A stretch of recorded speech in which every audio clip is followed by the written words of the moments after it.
أعوذ بالله من الشيطان الرجيم.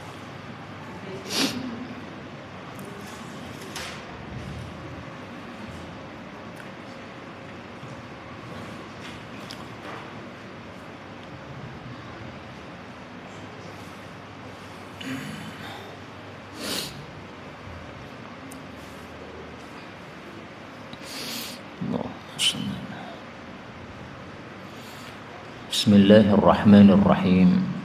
الحمد لله رب العالمين. اللهم صل وسلم وبارك على محمد وعلى آل محمد. اللهم انفعنا بما علمتنا وعلمنا ما ينفعنا وزدنا علما وبارك لنا في علمنا وارزقنا الإخلاص في القول والعمل كاملا وعلما نافعا لا ينسى وتوفيقا دائما وصحة ويقينا آمين يا رب العالمين. Alhamdulillah kaum muslimin rahimakumullah. Kita lanjutkan pengajian tafsir Al-Quran satu hari satu halaman. Kita sudah sampai pada halaman 72, yaitu pada surah Ali Imran ayat 166 sampai 173. أعوذ بالله السميع العليم من الشيطان الرجيم من همزه ونفخه ونفثه وما أصابكم يوم التقى الجمعان فبإذن الله وليعلم الذين نافقوا وقيل لهم تعالوا قاتلوا في سبيل الله أو ادفعوا قالوا لو نعلم قتالا لاتبعناكم هم للكفر يومئذ أقرب منهم للإيمان يقولون بأفواههم ما ليس في قلوبهم والله أعلم بما يكتمون الذين قالوا لإخوانهم وقعدوا لو أطاعونا ما قتلوا قل فادرءوا عن أنفسكم الموت إن كنتم صادقين ولا تحسبن الذين قتلوا في سبيل الله أمواتا بل أحياء عند ربهم يرزقون فرحين بما آتاهم الله من فضله ويستبشرون بالذين لم يلحقوا بهم من خلفهم ألا خوف عليهم ولا هم يحزنون يستبشرون بنعمة من الله وفضل وإن الله لا يضيع أجر المؤمنين الذين استجابوا لله والرسول من بعد ما أصابهم القرح للذين أحسنوا منهم واتقوا أجر عظيم الذين قال لهم الناس إن الناس قد جمعوا لكم فاخشوهم فزادهم إيمانا وقالوا حسبنا الله ونعم الوكيل. الحمد لله رب العالمين. اللهم ارحمنا بالقرآن آمين. Kaum muslimin rahimani wa rahimakumullah, pada ayat-ayat yang kita baca ini ada beberapa kata yang bisa dibaca dengan dua bacaan. Yang pertama,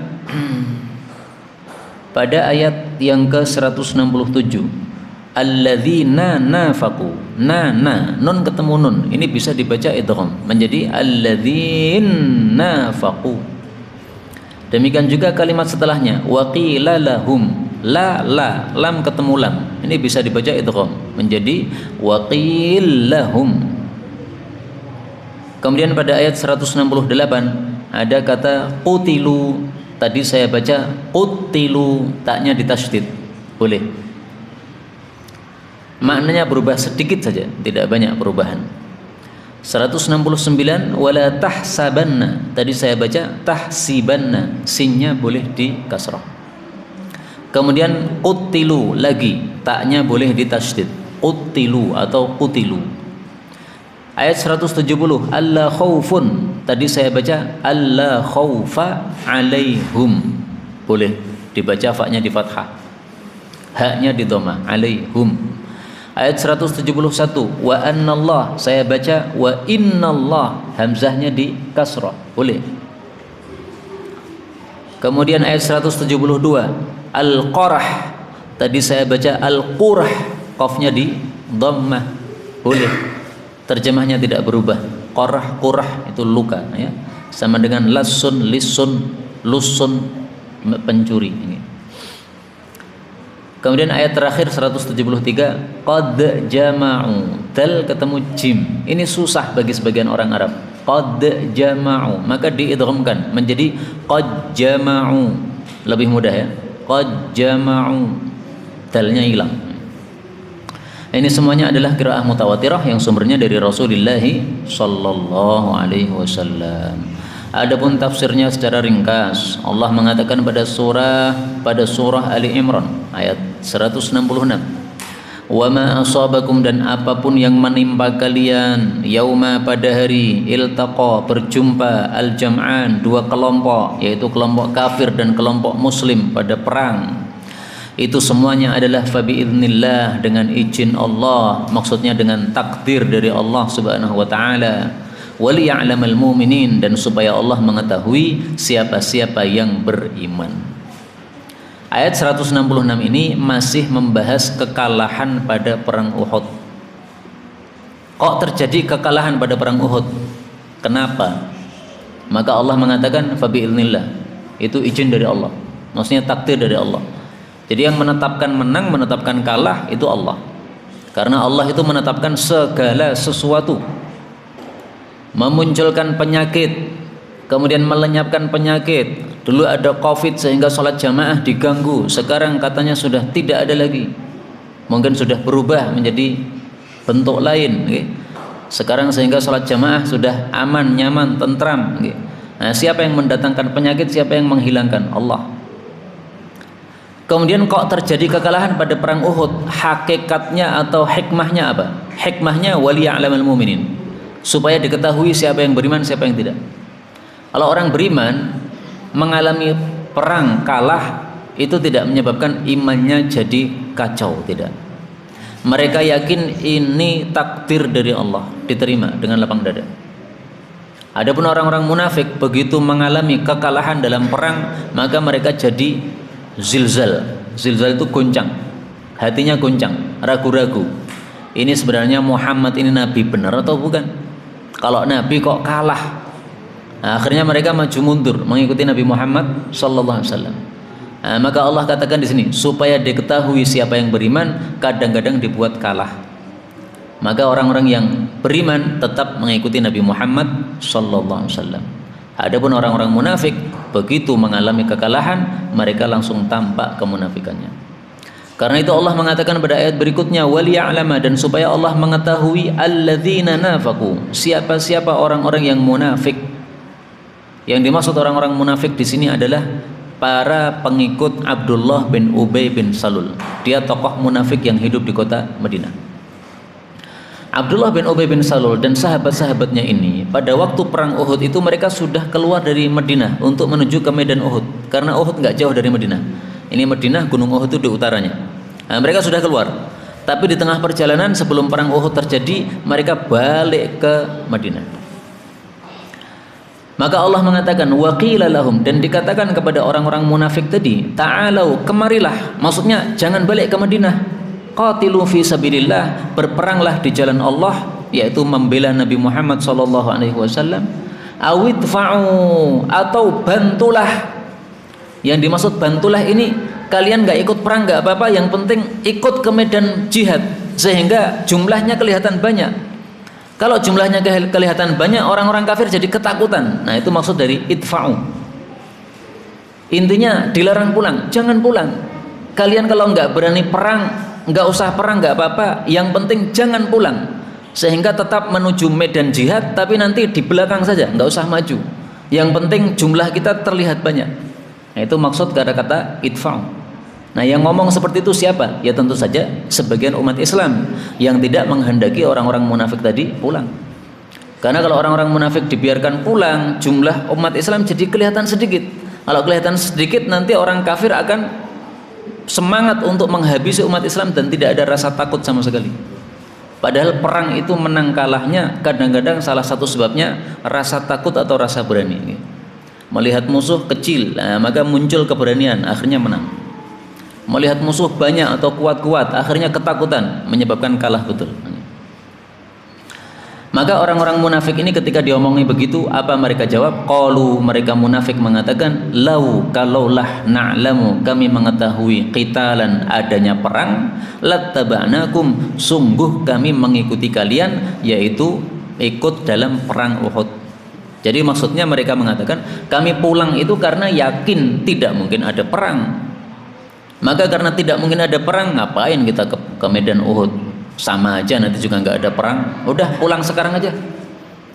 Nah, mereka ngomong seperti itu sebenarnya dalam hati mereka meyakini ada perang, karena sudah jelas-jelas orang kafir dari Mekah itu sudah berangkat menuju medan Uhud. Tapi mereka pura-pura ngomong begitu supaya tidak dianggap sebagai pengecut. Maka Allah katakan, hum, mereka munafik itu lil kufri, terhadap kekafiran, aqrabu yauma idzin, pada hari itu, aqrabu, lebih dekat, minhum, daripada kondisi mereka, lil iman, kepada keimanan. Jadi artinya ketika mereka ngomong bohong seperti itu, pura-pura, kemudian mengatakan bahwasanya tidak akan ada perang, maka kata Allah, mereka lebih dekat kepada kafir daripada iman. Dari ayat ini para ulama mengambil kesimpulan bahwasanya kadang-kadang manusia itu karena suatu sikapnya yang salah atau suatu ucapannya yang ngawur, maka dia lebih dekat kepada kekafiran daripada kepada iman. Contoh, ada seorang muslim, katanya muslim sih ya, alam KTP-nya juga Islam. Tapi kemudian ke tempat peribadatan orang-orang Hindu atau orang-orang Buddha, kemudian mengatakan, saya ini ya muslim, tapi saya cinta kepada saudara-saudara saya Buddha, kemudian nyembah atau sujud kepada Tuhannya Buddha atau Hindu. Nah, orang-orang kayak begitu itu lil kufri aqrabu minhum lil iman, lebih mendekati kafir daripada iman. Na'udzubillahi min syarri dzalik. Maka manusia ini kadang-kadang dekat kepada kafir, kadang-kadang dekat kepada iman, kadang-kadang juga istiqamah. Nah, mudah-mudahan kita istiqamah mendapatkan iman sampai mencapai husnul khatimah. Amin ya rabbal alamin. Allah mengatakan, yaquluna, mereka munafik itu mengucapkan bi afwahihim, dengan mulut-mulut mereka, ma laisa fi qulubihim, apa yang tidak ada pada hati mereka. Wallahu a'lamu, dan Allah mengetahui, bima yaktumun, dengan apa yang mereka sembunyikan. Jadi maksudnya munafik itu tahu bahwasanya sebenarnya betul-betul ada perang, tapi karena mereka takut perang, akhirnya pulang dan mengatakan pasti tidak ada perang. Kalau ada perang kami akan ikut, tapi karena yakin gak ada perang kami gak ikut. Nah, ngomongnya seperti itu tapi hatinya sebenarnya berkata lain. Allah tahu isi hatimu itu, kamu pengecut itu, saya tahu. Maka Allah mengancam di sini. Allah lebih tahu apa yang mereka sembunyikan. Artinya apa yang mereka sembunyikan itu akan dibalas oleh Allah Subhanahu wa taala dengan balasan yang setimpal besok di akhiratnya. Kalau di dunianya memang Allah itu menghukumi manusia sesuai zahirnya. Menampakkan Islam ya dihukumi Islam, menampakkan kafir ya dihukumi kafir. Kemudian ayat 168 Allah mengatakan, alladzina, orang-orang yang qalu, mereka mengatakan, li ikhwanihim, kepada saudara-saudara mereka, wa qa'adu, dan mereka duduk maksudnya tidak keluar ke medan perang. Apa mereka katakan? Lau ata'una, kalaulah mereka taat kepada kami, yaitu tidak keluar, ma qutilu, tidak akan mereka dibunuhi. Qul, katakanlah wahai Nabi, fadra'u, tolaklah, an anfusikum, dari diri-diri kalian, al mauta, kematian, in kuntum shadiqin, jika adalah kalian itu orang-orang yang jujur. Jadi orang-orang munafik itu ketika melihat ada umat Islam yang perang kemudian mati, komentarnya jelek banget. Apa komentarnya? Mereka mengatakan, kalau para orang-orang yang mati dalam perang itu mentaati kami, yaitu mendengarkan usulan kami untuk tidak usah ke medan perang, pasti mereka nggak akan mati. Ini perkataan jelas batil. Apakah kalau kita masuk ke medan perang itu menyebabkan kita akan mendekati kematian? Tidak. Buktinya banyak.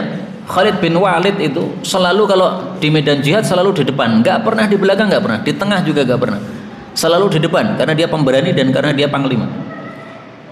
Tapi matinya di atas dipan dalam kondisi dia sakit, sudah tua. Maka dia mengatakan, saya menghadiri perang dimanapun saya selalu di depan. Tubuh saya ini semua anggota sudah ada bekas-bekas tusukan pedangnya musuh. Tapi lihatlah saya sekarang ini mati di atas kasur. Ini menunjukkan bahwa perang tidak menyebabkan kematian mendekati kita. Demikian juga duduk dari perang tidak menyebabkan kita selamat dari kematian. Dan semua kita yakin bahwa kematian pasti datang. Dimanapun kita berada, kalau sudah ajalnya pasti datang. Ada seseorang tidur di rumahnya, santai, nggak ada masalah. Tapi Allah takdirkan hari itu kakimu harus sakit, harus pincang. Maka Allah takdirkan di depan rumah dia itu ada sopir truk. Ini sopirnya ngantuk. Nah, karena ngantuk maka truknya kemudian masuk ke dalam rumahnya dan masuk di kamar dia, masuk di kamar tidur dia. Kamar tidur anak-anaknya nggak dimasuki, kena kakinya, akhirnya kakinya sakit sampai hari ini sakit. Itu ada kejadian seperti itu. Jadi orang ketabrak truk itu tidak harus di jalan. Apakah kalau kita di jalan berarti kita mendekati kematian? Tidak. Kita di rumah pun mati kalau sudah pasti datang, kalau sudah waktunya datang pasti datang, nggak bisa tertolak. Makanya untuk membantah perkataan mereka itu Allah katakan, kalau begitu tolaklah kematian dari diri kalian. Bisa enggak? Kalau kalian saja tidak bisa menolak kematian dari diri kalian, yang kalian juga yakin pasti mati, berarti perkataan kalian tidak benar. Bahwasanya orang kalau keluar ke medan jihad menyebabkan mati, enggak benar itu. Nah, kaum muslimin rahimani wa rahimakumullah, memang Rasulullah itu pada waktu perang Uhud ini musyawarah dulu. Sebelum melakukan perang itu dimusyawarahkan. Ini enaknya gimana ini? Kita keluar ke medan perang Uhud atau kita berada di Madinah saja nunggu? Kalau mereka menyerang, nah baru kita lawan. Tapi kalau mereka ternyata tidak berani menyerang, ya sudah, kita sudah santai di Madinah. Nah, ada dua usulan. Orang-orang munafik karena takut perang, mereka usulnya nggak usah keluar, di Madinah saja, nunggu saja. Nah, tapi karena lebih banyak suara yang mengatakan kita keluar, semangat untuk jihad, akhirnya ditetapkan oleh Nabi sesuai dengan usulan yang terbanyak, keluar ke medan jihad. Nah, maka akhirnya mereka terpaksa ikut keluar ke medan jihad. Tapi di tengah jalan tadi kemudian mundur, ya, mengurangi jumlah umat Islam, menyebabkan umat Islam yang lain jadi takut karena jumlahnya jadi sedikit. Nah, itulah sikapnya orang-orang munafik, tidak pernah memberikan untung kepada umat Islam, tapi justru memberikan kelemahan pada tubuh umat Islam. Kemudian Allah Subhanahu wa taala pada ayat-ayat berikutnya berbicara tentang fadilah orang-orang yang mati dalam medan perang. Ternyata mereka hakikatnya tidak mati. Maka Allah mengatakan, wala tahsabanna, betul-betul janganlah kamu menyangka, alladzina quttilu, orang-orang yang dibunuhi fi sabilillah, di jalan Allah, amwata, sebagai orang-orang mati, bal bahkan ahyaun, orang-orang hidup mereka itu, inda rabbihim, di hadapan Rabb mereka, yurzakun, mereka diberi rizki oleh Allah Subhanahu wa taala. Kaum muslimin rahimani wa rahimakumullah, ayat ini menunjukkan dua hal. Yang pertama, bahwasanya orang-orang yang mati syahid di medan perang itu hakikatnya tidak mati tapi hidup. Mereka disebut mati itu karena rohnya berpisah dari tubuhnya, itu saja. Tapi rohnya yang berpisah ini ternyata masih mendapatkan kenikmatan dari Allah. Berarti nggak mati dong. Kalau mati kan sudah tidak mendapatkan kenikmatan lagi. Ini rohnya ini bisa makan, bisa minum, bisa terbang ke sana kemari dalam surga. Lah kalau begitu disebut mati, gimana disebut mati? Mati itu sudah nggak bergerak, ini masih bergerak dalam surga. Hanya berpindah tempat saja, ya. Yang asalnya rohnya ini berada dalam tubuh, oleh Allah disuruh keluar, ya, pindah ke surga saja. Makanya orang mati syahid itu nggak pernah susah. Yang susah hanya keluarganya saja. Yang mati syahid nggak susah. Kenapa nggak susah? Pindah tempat dari tubuh ke tempat yang lebih menyenangkan mereka dalam surga. Kenapa susah? Nggak mungkin susah. Nggak ada orang mati syahid susah, nggak ada. Bahkan mungkin, wallahu a'lam bishawab, mungkin lagi. Ini saya hanya mungkin saja. Mungkin saja kasus-kasus tubuhnya orang-orang yang mati syahid sebagian mereka itu ketika dibongkar kuburannya ternyata jasadnya masih utuh. Mungkin itu efek dari senangnya roh mereka. Karena roh yang keluar tadi senang, maka ada efek kepada tubuhnya nggak rusak. Mungkin, wallahu alam. Tapi ala kulli hal tidak ada jaminan bahwa mati syahid tubuhnya tidak rusak, nggak ada jaminan. Memang ada kasus-kasus kita lihat orang mati syahid jasadnya dibongkar dari kuburannya ternyata masih utuh. Itu kasus, nggih, tapi bukan dalil. Nggih. Adapun dalil hanya kita temukan dalam hadis Nabi yang tidak dimakan oleh bumi itu adalah jasad-jasadnya para nabi saja. Nggih. Sebagaimana sabda Nabi SAW, beliau mengatakan innallaha harrama 'alal ardi, Allah mengharamkan kepada bumi antakula ajsadal anbiya, untuk menggerogoti atau memakani jasad-jasad para nabi. Hadis riwayat Abu Dawud. Kalau para ulama nggak ada jaminan, para ustadz nggak ada jaminan, para orang mati syahid nggak ada jaminan. Tapi bisa jadi Allah kasih kemuliaan kepada sebagian hamba-hambanya sehingga diberi kemuliaan seperti para nabi, jasadnya tidak rusak. Kemudian yang kedua, ayat ini menunjukkan bahwa orang-orang yang mati syahid itu mendapatkan rizki inda rabbihim, di hadapan Allah. Yang dimaksud di hadapan Allah itu di dalam surga. Kalau kita di dunia ini mendapatkan rizki, tapi rizki di dunia. Nah sekarang orang-orang yang mati syahid itu mendapatkan rizki, tapi tempatnya lain dalam surga. Lah kira-kira mulia mana? Dapat rizki di dunia atau di surga? Tentu lebih mulia yang dapat rizki di surga, karena surga itu sifat nikmatnya tidak akan berkurang. Dalam hadis yang sahih disebutkan buah dalam surga dipetik satu itu keluar dua, mislaha, keluar dua kali lipat. Di dunia apa ada? Temukan mana pohon dipetik keluar satu, mana ada? Nggak ada. Tapi di surga dipetik satu keluar dua. Maka semakin banyak dipetik semakin banyak buahnya, tidak akan berkurang sama sekali. Makanya dalam Quran Allah menyebutkan buah-buahan surga itu adalah la maqtu'ah, tidak akan terputus. Maksudnya tidak akan habis. Kalau kita di dunia namanya buah pasti ada putusnya. Musim keluar buahnya, tidak musim putus, nanti musim keluar lagi, begitu, putus keluar, surga nggak ada. Nah, untuk mengetahui rizki bagaimana yang diberikan oleh Allah kepada orang-orang mati syahid, kita temukan dalam sabda Nabi Sallallahu Alaihi Wasallam. Rasul Sallallahu Alaihi Wasallam bersabda bahwasanya inna arwah syuhada, sesungguhnya roh-rohnya orang-orang yang mati syahid fi tayrin khudrin, berada pada tayrin, burung-burung yang warnanya hijau, ta'luqu min thimaril jannah, mereka memakan dari buah-buahan jannah. Hadis riwayat Tirmidzi. Jadi rohnya dicabut oleh Allah, dipindahkan dari jasad mereka yang dikuburkan di dunia, dipindahkan kepada burung-burung hijau, tempatnya di surga. Makan dari buah-buahan surga, terbang ke sana kemari, pindah dari satu pohon ke pohon yang lain. Kemudian Ibnu Katsir ketika membahas ayat ini, beliau mengupas dua hadis. Yang satu hadis mengatakan bahwa itu tadi untuk rohnya orang mati syahid yang bisa terbang-terbang dalam jannah tadi.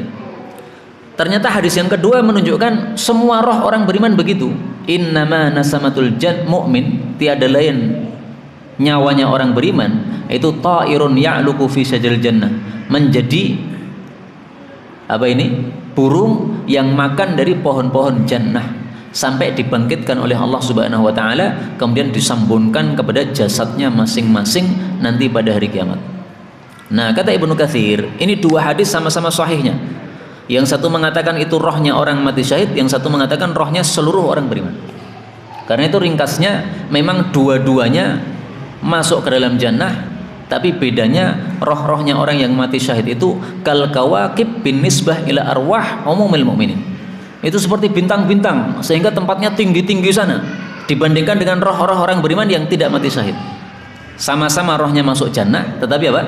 Yang orang-orang beriman biasa yang matinya biasa itu berada di bawah, sementara yang mati-mati syahid itu berada di derajat atas. Sehingga disebutkan dalam hadis yang lain mereka punya kindil-kindil, ya, punya tempat tinggal khusus di dekat arsy-Nya Allah, singgasananya Allah Subhanahu wa taala. Kemudian bukti yang lain bahwasanya orang yang mati syahid tidak mati. Buktinya apa? Buktinya ayat 170. Allah mengatakan farihina, mereka itu bergembira bima atahumullah, dengan apa yang Allah berikan kepada mereka min fadlih, dari karunia Allah. Wa yastabsyiruna, dan mereka juga berbahagia billadzina, terhadap orang-orang yang lam yalhaqu bihim, belum menyusul kepada mereka, min khalfihim, di belakang mereka. Gembira kenapa? Allah khaufa alaihim, bahwasanya tidak ada takut atas mereka, walahum yahzanun, dan tidak pula mereka sedih, yaitu kalau sudah mati menyusul mereka. Nah, ini bukti kedua bahwa orang mati syahid tidak mati. Bukti pertama tadi, diberi rizki. Orang mati itu kan sudah nggak bisa makan rizki, ini masih diberi rizki, berarti nggak mati. Bukti yang kedua, mereka bergembira, hatinya gembira dengan sebab nikmat Allah yang diberikan dalam surga. Orang mati nggak bisa gembira. Lah ini orang mati syahid gembira, berarti tidak mati. Maka bukti bahwa mereka tidak mati, satu, diberi rezeki, dua, gembira. Kemudian mereka juga bergembira melihat orang-orang yang belum mati, yang melakukan jihad fisabilillah. Ketika mereka kemudian ikut perang, akhirnya mati, akhirnya menyusul, bertemu di alam arwah, maka mereka senang ketemu. Kamu temanku dulu, teman jihad dulu. Saya sudah mati duluan, kamu ternyata sekarang mati. Sekarang kita gabung, ketemu lagi, gembul lagi. Dan ini menunjukkan bahwa roh-roh orang-orang mati itu bisa saling ketemu. Kalau kita sesama orang hidup kan bisa ketemu kan, sholat jamaah ketemu, kemudian pengajian ketemu. Nah, nanti ketika kita sudah mati itu juga dipertemukan dengan roh-roh orang-orang beriman. Orang-orang jelek ketemu orang-orang jelek, orang-orang beriman ketemu orang-orang beriman. Mudah-mudahan semua kita termasuk orang-orang yang mati husnul khotimah, sehingga ketemu dengan orang-orang yang baik di alam arwah. Amin ya rabbal alamin. Saya tampilkan di sini dalil bahwasanya roh-roh itu bisa saling ziarah. Rasul bersabda, "Idza waliya ahadukum akhahu falyuhassin kafana." Kalau seseorang mengurusi jenazah saudaranya, hendaklah diperbagus kafannya. Jadi kafannya jangan asal-asalan, masang sak-sae kemudian bentuknya jelek, jangan. Kenapa? Fa innahum yub'atsuna fi akfanihim. Karena para orang mati itu akan dibangkitkan dengan kafan masing-masing, wa yatazawaruna fi akfanihim, dan mereka bisa saling ziarah dengan pakai kafan-kafan mereka. Nah, maka kasihan kalau saudara kita mati kemudian dikasih kafan yang kotor misalnya. Ketika ziarah nanti ditegur, kafanmu kotor men, ya. Yang masang kafan kemarin siapa? Tegomen, ya. Nah, maka disuruh pakai kafan yang bagus, dipilih yang putih. Kemudian Allah mengatakan pada ayat 171, yastabsyiruna, mereka itu bergembira bi ni'matin, dengan nikmat yang besar, minallah, dari Allah, wa fadlin, dan karunia yang besar. Wa innallaha, dan sesungguhnya Allah, la yudhi'u, tidak menyia-nyiakan, ajrul mu'minin, pahalanya orang-orang yang beriman. Ini penegasan lagi, ya, bahwasanya mereka betul-betul bergembira di dalam surga karena mendapatkan nikmat dari Allah Subhanahu wa taala. Dan ini tidak berlaku untuk orang mati syahid saja, tidak. Semua orang beriman kalau dia mati mendapatkan kenikmatan sehingga bergembira. Maka tidak ada ceritanya orang mukmin mati kemudian pengen hidup lagi ke dunia, nggak ada. Kenapa? Karena dia pindah dari dunia ke alam yang kenikmatannya lebih banyak. Gambarannya seperti antum punya gubuk reot, kemudian antum dipersilahkan pindah rumah mewah. Nggak akan antum melirik gubuk reot lagi, pengen kembali lagi, nggak mungkin. Wah, pengen nostalgia di gubuk reot lagi, nggak ada. Karena sudah nyaman di tempat yang mewah. Nah, demikian juga orang-orang yang mati, yang dia beriman, mendapatkan nikmat yang besar dari Allah, tidak ada keinginan balik hidup, nggak ada. Dalilnya hadis riwayat Bukhari Muslim. Ma min nafsin tamutu, tidak ada seorang pun yang mati, laha indallahi khairun, yang memiliki kebaikan di hadapan Allah Subhanahu wa taala, yasurruha an tarji'a ila dunya, tidak mungkin dia pengen kembali ke dunia, wa annalah dunya, dalam kondisi dia menguasai seluruh dunia, nggak mungkin. Balik hidup normal tidak mungkin. Balik menguasai dunia saja nggak pengen, apalagi balik hanya hidup seperti dulu, nggak mungkin. Karena itu sungguh aneh orang yang kematian keluarganya atau istrinya misalnya, kemudian susah, nangis terus, tidak mau nikah lagi. Orang istrinya wanita solehah, dia sudah nikmat di dalam surganya, seneng-seneng kok. Malah kita laki-laki yang di dunia malah susah. Nah, mestinya istri kita seneng-seneng di surga, ya kita juga ikut seneng-seneng. Habis nguburkan istri, kita besok ngelamar perempuan lagi, nikah lagi. Mestinya gitu supaya sama-sama seneng. Istri saya senang di surga, mudah-mudahan maka saya juga ikut-ikutan senang nih, nikah melih. Mestinya begitu. Ini saya menyindir ya, sebagian orang yang setelah kematian istri maka dia mengatakan tidak mau menikah lagi sampai mati juga, supaya ketemu dengan istriku yang dulu. Ngapain kayak begitu? Apakah ada dalilnya seperti itu? Rasulullah Shallallahu Alaihi Wasallam tidak pernah ketika kematian istri kemudian mengatakan saya tidak mau nikah lagi, nggak ada.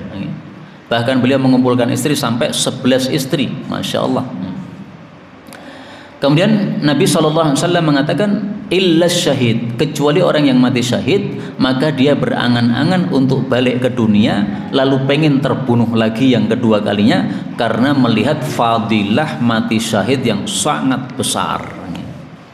Jadi semua yang mati karena COVID atau karena apa, kalau dia orang beriman, orang baik, itu tidak pengen balik ke dunia lagi, nggak pengen. Tapi yang mati syahid dalam medan perang pengen balik untuk perang meneh, kemudian mati syahid lagi sehingga mendapatkan fadilah yang besar lagi. 172. Alladzina, orang-orang yang istajabu, mengijabai atau mentaati lillahi, kepada Allah, war rasul, dan rasul yaitu Nabi Muhammad sallallahu alaihi wasallam, mim ba'di ma, setelah asabahum, mengenai mereka, al-qurh, luka-luka, lilladzina, bagi orang-orang yang ahsanu, berbuat baik, minhum, dari mereka, wattaqau, dan bertakwa, mendapatkan ajrun azimun, pahala yang besar, yaitu surganya Allah Subhanahu wa taala. Ayat 172 ini menjelaskan kata-kata wa innallaha la yudhi'u ajral mu'minin. Allah tidak menyia-nyiakan pahalanya orang beriman. Orang beriman yang bagaimana? Orang beriman yang ketika dipanggil jihad oleh Allah dan Rasul maka berangkat jihad padahal masih luka-luka. Ini kasus apa sih kok disebutkan oleh Allah secara khusus dalam ayat ini? Ini kasus perang setelah perang Uhud. Jadi gini, setelah perang Uhud selesai, orang-orang kafir ini kan balik ke Mekah. Orang-orang muslim balik ke Madinah. Tapi di tengah perjalanan orang-orang kafir ini mikir, orang-orang muslim tadi itu kan sempat kalah. Kenapa tidak kita habisi sekalian? Kenapa kita pulang? Kita habisi sekalian aja orang-orang muslim itu. Mereka sudah kalah tadi. Akhirnya mereka pengen balik. Nah, Rasulullah SAW diberi wahyu oleh Allah. Itu orang-orang kafir pengen balik itu. Maka Rasulullah SAW memanggil para sahabatnya. Siapa di antara kalian yang mau berangkat jihad untuk nakut-nakuti orang-orang kafir? Karena kalau Nabi SAW kemudian keluar dari Madinah, maka orang-orang kafir pasti akan takut. Wah, mereka kok keluar lagi? Berarti sudah pulih mereka. Berarti kekuatan mereka masih ada yang banyak yang tersisa di Madinah. Nah, maka Rasulullah kemudian mengajak para sahabat untuk berangkat lagi ke medan perang namanya Hamra'ul Asad. Satu tempat namanya Hamra'ul Asad. Maka ayat ini bicara tentang perang Hamra'ul Asad. Tapi ternyata sampai di sana, ternyata orang-orang kafir mereka ketakutan. Mereka mendengar Rasulullah sudah berangkat ke medan jihad, akhirnya mereka mundur melanjutkan perjalanan ke Makkah lagi, pulang. Nah, maka Allah memuji orang-orang yang habis luka-luka ini kemudian masih berangkat jihad. Allah puji dengan menyebutkan ayat ini. Mereka mengijabai Allah dan Rasul, yaitu ketika disuruh perang yang kedua setelah perang Uhud, namanya perang Hamra'ul Asad, mim ba'di ma asabahumul qurh, padahal mereka sudah tertimpa luka-luka, yaitu pada perang Uhud tadi. Dengan kata lain, mereka sudah luka tapi nggak kapok untuk perang. Siapa saja mereka? Di antara mereka adalah Abu Bakar As-Siddiq, di antara mereka adalah Zubair bin Awam. Karena itu Aisyah pernah berkata kepada Urwah. Urwah ini anaknya Zubair. Wahai Urwah. Urwah ini keponakannya Aisyah. Wahai Urwah, siapakah orang-orang yang disebutkan oleh Allah pada ayat 172 surat Ali Imran ini? Maka Aisyah mengatakan, di antara mereka adalah dua bapakmu. Yang dimaksud dua bapaknya adalah bapaknya dia sendiri, yaitu Zubair bin Awam, kemudian kakek dia yaitu Abu Bakar As-Siddiq. Karena Zubair ini menikah dengan putrinya Abu Bakar bernama Asma. Asma ini ibunya Urwah.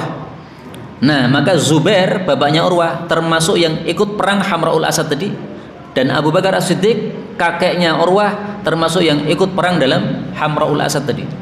Ada 70 sahabat Nabi yang berangkat perang untuk menghadang orang-orang kafir yang akan menantang perang lagi tadi. Tapi ternyata orang-orang kafir ketakutan sehingga mereka tidak jadi berangkat perang. Karena itu di sini Allah Subhanahu wa taala memuji orang-orang yang tidak takut kepada musuh-musuh Islam meskipun jumlah mereka banyak, yaitu Allah mengatakan pada ayat berikutnya 173, alladzina, yaitu orang-orang yang qala lahumun nas, berkata kepada mereka para manusia, innan nasa, sesungguhnya para manusia yaitu orang-orang kafir, qad jama'u lakum, sudah mengumpulkan untuk kalian, maksudnya mengumpulkan tentara untuk memerangi kalian, fakhshawhum, maka takutilah mereka orang-orang kafir. Tapi orang-orang beriman ini tidak takut, tetapi malah fazadahum, menambah kepada mereka imanan, iman.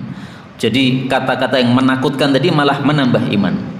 Wa qalu, dan mereka mengatakan hasbunallah, cukup bagi kami Allah, wa ni'mal wakil, dan sebaik-baik pengurus. Karena itu dari ayat ini kita ambil kesimpulan, kalau kita sedang mengalami takut, maka wirid paling cocok adalah apa? Hasbunallah wa ni'mal wakil. Takut apa saja, tidak harus takut musuh. Ada ketakutan terhadap COVID zaman dulu, gitu. Sekarang kan COVID-nya sudah hilang tadi. Nah, sekarang mungkin ketakutan kepada umiknya COVID. Nah, maka kalau kita ketakutan seperti itu, cukup kita mengucapkan hasbunallah wa ni'mal wakil. Misalnya kita ditakut-takuti, ini ada virus baru ini, jangan ke masjid, Jumatannya ditutup dulu. Nah, kita tetap berangkat ke masjid mengucapkan hasbunallah wa ni'mal wakil. Kira-kira kalau kita mengucapkan seperti itu, Allah turunkan pertolongan apa boten? Pasti. Tidak kira-kira lagi, pasti diturunkan. Kok tahu? Baca ayat berikutnya, ayat 174. Tapi ini karena sudah halaman berikutnya, insya Allah kita bahas pada pertemuan yang akan datang.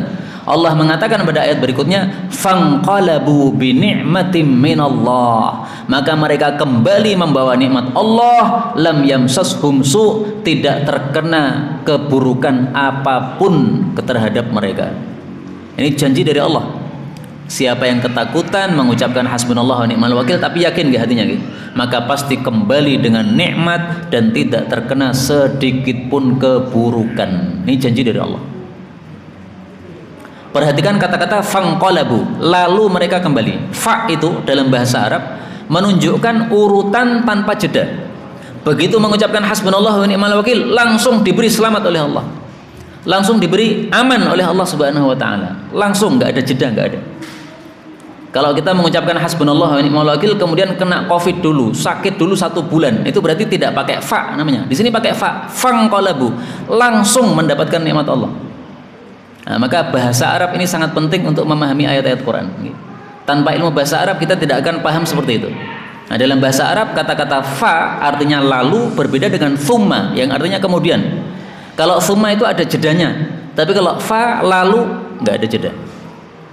Karena itu di sini saya tampilkan satu perkataan ulama sangat bagus. Ini saya temukan dalam kitab Tanbihul Ghafilin karya Samarqandi. Ada seorang ulama mengatakan, saya heran terhadap orang-orang yang takut terhadap sesuatu keburukan, kenapa tidak mau mengucapkan hasbunallah wa ni'mal wakil, padahal Allah mengatakan fanqalabu bi ni'matin minallah. Orang yang mengatakan seperti itu pasti kembali membawa nikmat Allah, tidak terkena keburukan apapun. Kemudian beliau mengatakan, saya juga heran terhadap orang-orang yang takut terhadap makar manusia kepada dia, kenapa tidak mau mengucapkan wa ufawwidu amri ilallah innallaha basirum bil ibad, saya pasrahkan urusan saya kepada Allah, Allah Maha melihat terhadap para hamba. Kenapa? Karena orang yang mengatakan seperti itu, kata Allah dalam surat Ghafir ayat 45, fawaqahullahu, Allah langsung jaga dia dari keburukan-keburukan makar-makar para manusia. Misalnya panjenengan diberitahu orang gitu, hati-hati akan ada yang menangkap Anda gitu. Siap-siap sembunyi-sembunyi ya. Maka cukup kita mengatakan wa ufawwidu amri ilallah innallaha basirun bil ibad. Kaum muslimin rahimani wa rahimakumullah, inilah yang dapat kita pelajari pada malam hari ini. Ringkasnya adalah bahwasanya Islam ini mengajarkan kepada kita ajaran-ajaran yang mulia. Kita disuruh untuk berperang membela agamanya Allah Subhanahu wa taala. Kita diberi keyakinan oleh Allah Subhanahu wa taala untuk tidak takut terhadap kematian. Karena namanya kematian itu pasti datang, dan kematian tidak akan maju, tidak akan mundur. Bukan berarti kalau kita maju ke medan jihad maka kematian juga maju, tidak. Bukan berarti kalau kita mundur dari medan jihad maka mati juga akan mundur, tidak akan. Mati sudah ditetapkan oleh Allah, kapan tempatnya, matinya kayak apa, kemudian di mana, kapan waktunya, matinya kayak apa, di mana tempatnya, kapan, di mana, kayak apa, kapan, di mana, bagaimana, semuanya sudah ditetapkan. Kapan, misalnya tanggal berapa, hari apa, di mana, misalnya di Indonesia atau di luar Indonesia. Kemudian bagaimana matinya, dibunuh orang atau terpeleset kemudian mati atau kayak apa, macam-macam mati manusia. Nah, maka saya tidak bosan-bosan membaca doa, mudah-mudahan kita semuanya mati dalam keadaan husnul khatimah. Amin ya rabbal alamin. Allahumma biha, Allahumma biha, Allahumma bi husnil khatimah. Amin ya rabbal alamin. Wa sallallahu wa sallam wa baraka ala nabi Muhammad walhamdulillahi rabbil alamin.